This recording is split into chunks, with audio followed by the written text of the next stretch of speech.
Subscribe to our YouTube channel and press the bell icon to get the latest updates.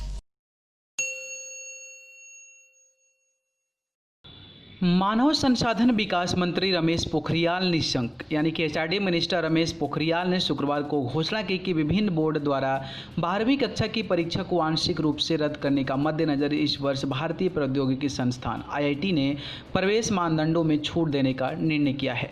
Ramesh Pokhriyal Nishank ने tweet किया, बोर्डों द्वारा 12वीं कक्षा की परीक्षा के आंशिक रूप से रद्द करने के मद्देनजर संयुक्त नामांकन बोर्ड जेईई ने इस बार जेईई एडवांस 2020 पास छात्रों के लिए दाखिला मानदंडों में छूट देने का निर्णय किया है।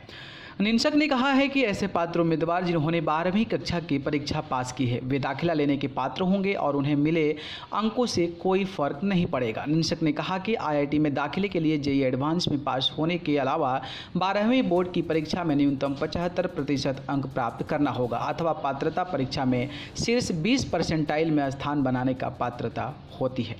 देश भर में लॉकडाउन की वजह से शैक्षणिक संस्थानों के सामने कम समय में सिलेबस पूरा करने की भी चुनौती है।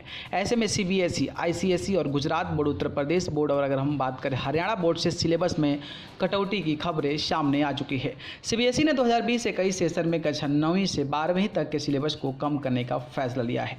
Council for the Indian school certificate examination ने साल 2021 के लिए 10वीं 12वीं के सिलेबस को 25% तक घटाने का ऐलान कर दिया है। बोर्ड के चीफ एग्जीक्यूटिव और सेक्रेटरी ने तो यह तक कह दिया है कि हमें सिलेबस को और भी कम करना पड़ सकता है, 50% की कमी भी करनी पड़ सकती है।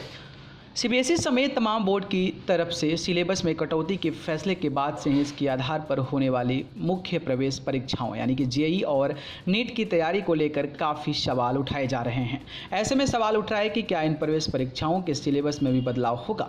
नवभारत टाइम्स ने आईआईटी दिल्ली के निदेशक वी राम गोपाल राव के हवाले में लिखा, हमें सिलेबस के कंटेंट और उसमें हुए बदलावों को देखना होगा। बदलाव को देखकर इसे कमेटी और प्रश्न पत्र बनाने वालों को सौंपना होगा, क्योंकि प्रश्न पत्र सेट करने से पहले ये समझना होगा कि कुछ टॉपिक सब सिलेबस का हिस्सा नहीं है। हालांकि इस पर अभी चर्चा होना ज़रूरी है। एनटीए के अधिकारी के हवाले से लिखा गया है कि जब हमने वर्तमान सिलेबस को सीबीएसई के बदले हुए सिलेबस से मिलाया तो उसमें बड़ा अंतर पाया। स्टूडेंट्स इन परीक्षाओं के लिए काफ़ी पहले से तैयारी करना शुरू कर देते हैं। ऐसे में सिलेबस में हुए बदलावों को नज़रअंदाज नहीं कर सकते हैं। न्यूज़ रूम से न्यूज़ लाइव की report. Subscribe to our YouTube channel and press the bell icon to get the latest updates.